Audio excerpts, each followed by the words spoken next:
Well, I saw the thing coming out of the sky. It had a one long horn and one big eye. I commenced to shaking and I said, ooh-wee.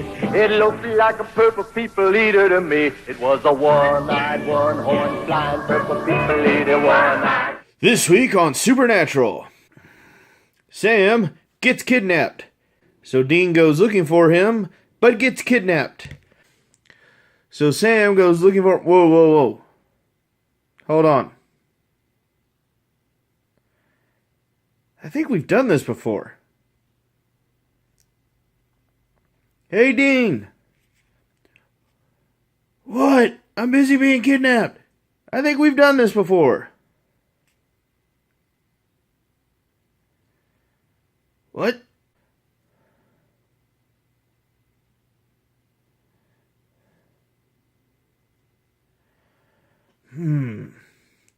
I think I see what you mean. Hey, cultist guys? We've already, done this. Yeah, so thanks, but we're gonna go on home. What? Thanks, had a fun fight scene with you. Yeah, it was cool and all. Better luck next time.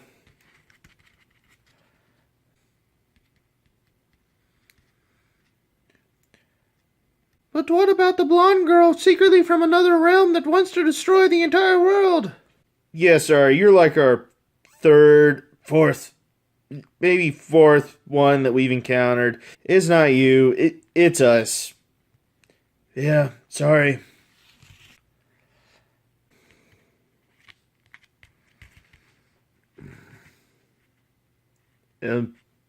Hello? Guys?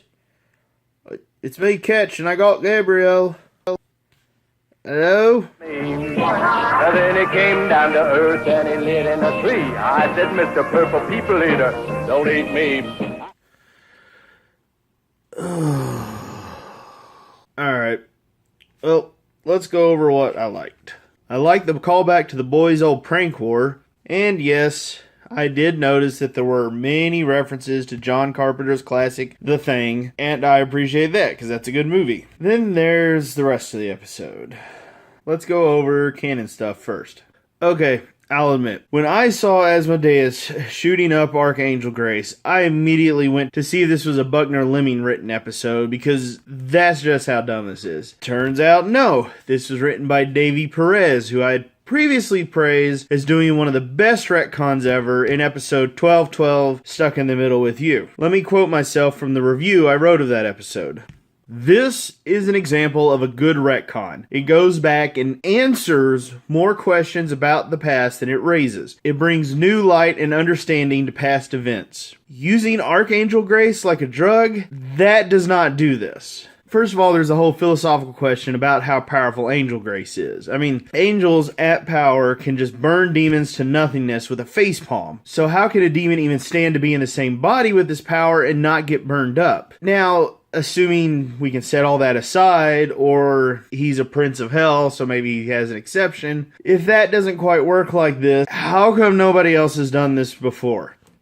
Especially Crowley. We saw him transfer Grace into Castiel in season 10. So we know he was aware of the idea that Grace could be transferred. We saw him convert an Angel Blade into bullets, which proves that he's an innovator. Around the time he was doing this, he was with human blood as his own drug of choice. So we have in the past every reason for the king of hell to at least think about and consider injecting himself with angel mojo. So why didn't he try it when he had Lucifer captured and on a leash? Or forget Crowley. What about when Lily Sunder was going around killing angels while damaging her own soul to do it? Why didn't she ever try capturing one and using it to steroid herself up? It's just so hard to believe that in all the centuries these stories are supposed to take place over, nobody has tried this before to increase their own power.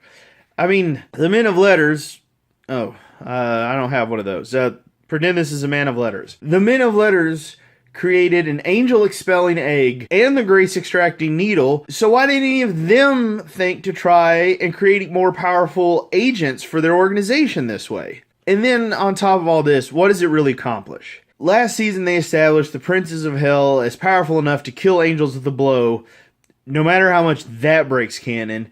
So what does Asmodeus even need this for? For a moment, I thought this would pay off, because when Asmodeus had beaten Ketch bloody, I thought maybe Ketch was going to draw the angel banishing sigil and then slap his hand against it, and because of the grace thing, that Asmodeus would have been teleported away along with Gabriel. And then that would have been a really neat payoff for Ketch to then go out and get Gabriel and all that. But nothing even happens there. So really, as far as I can tell, this was a change to the lore in the canon that wasn't needed and only brought up more questions about the past while answering none. Which means we've had one writer on Supernatural now, which has given us one of the best and worst retcons ever. Now, let's talk about Gabriel. I know this is probably really Gadriel, but just pretend it's Gabriel for this episode. Now, this has not been broken yet. It could still go either way in the retcon. Let me just break this down. So, we have original Gabriel from the first 5 seasons. We're going to call him OG. We've got the Gabriel we've seen this season, so let's call him New Gabriel, or NG. First possibility, they are one and the same. The old Gabriel we've seen is the same guy as the new Gabriel we're seeing now. I do not like this idea. I mean, for one thing, it cheapens his whole death and sacrifice and the emotional effect of that scene back in season 5. And to top it all off, this entire series has been working really hard to try and get back some meaning and impact with death. So undercutting it here by bringing Gabriel back just completely shoots that effort in the foot. Second possibility. All right, so let's, going back to the whole different worlds we were talking about, let's assume the Supernatural show we all know and love is Earth 1, or E1, and this post-apocalyptic world that Michael ruined we'll call Earth 2, or E2. Now, a second possibility, this is assuming that the original Gabriel that we all knew and love was from the world we know, and this new Gabriel we're seeing is from the war-torn blasted world. This is what I'm really hoping the show does, is this is the smarter and more logical idea. During the time the portal was opened at Jack's birth, maybe that's when he escaped over here. And this also works out really well because you might notice that the new Gabriel has a coloration very similar to the hue that they color correct scenes in that world to. And it would actually kind of make sense that that the E2 Michael is the one who sewed NG's mouth shut. That's kind of both in character for what we see of that Michael, and you kind of see him doing that to Gabriel. The best part is this also maintains the impact of OG's death and doesn't undercut the show's efforts to restore the impact of death. But there is one other possibility. What if, in fact, the original Gabriel we knew was from this hell world that we've just discovered, and the new Gabriel we met was, in fact, the Gabriel of this world all along? The old Gabriel we knew and loved said that he was hiding, and, I mean, he wasn't kidding if he came over here from a whole different world.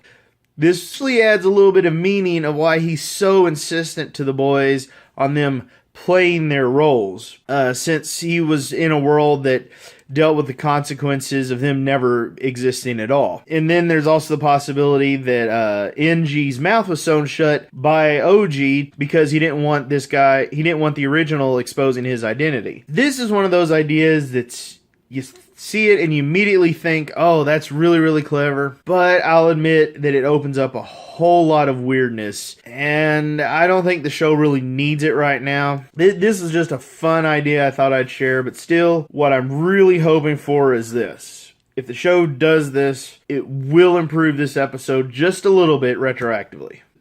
Dean using his own hair because he's been over there? Yeah, but he was also over in the King Kong Earth too, so how is the spell going to send him to one world and not the other one that he visited? This is one of those weirdness things about magic that normally I could stand, but it just bugged me the show doesn't even throw a fig leaf over that, like a magical phrase or think happy thoughts or something. As for the episode itself, look, when I have said before that I want the show to push out into new areas and to not always rehash old ideas and motifs. Although I do think they need to explore and examine the old now and then. And I didn't mean for the show to literally start repackaging old episodes as new ones. This was just pretty much episode 6.21, Let It Bleed. The 6th season episode started in Providence, Rhode Island in 1937. The new one starts in Portsmouth, Rhode Island during 1925. I mean, they even have the escapees from the other side be represented by blonde woman. Why not just tie it all together? Why couldn't the men of letters look into Lovecraft in that ritual he performed? The Lovecraft angle in that 6th season episode was very weak, so why not fix it and add more heft to it in this episode? Why not strengthen the lore and history of the show by clearing up some vague references to the past? Like, why not reveal that the Seal of Solomon was a thing used to open purgatory that time? Why isn't the capture thing just a Leviathan? She's pretty much in every way that counts. Just call her a Leviathan. A lot of this episode would still work if she was a Leviathan. I know people didn't like season 7 that much, but that just gives the writers the chance to write in some good stories and try to redeem it. How can the boys just not be suspicious of blonde women by now? Especially ones that are inexplicably young for their probable age.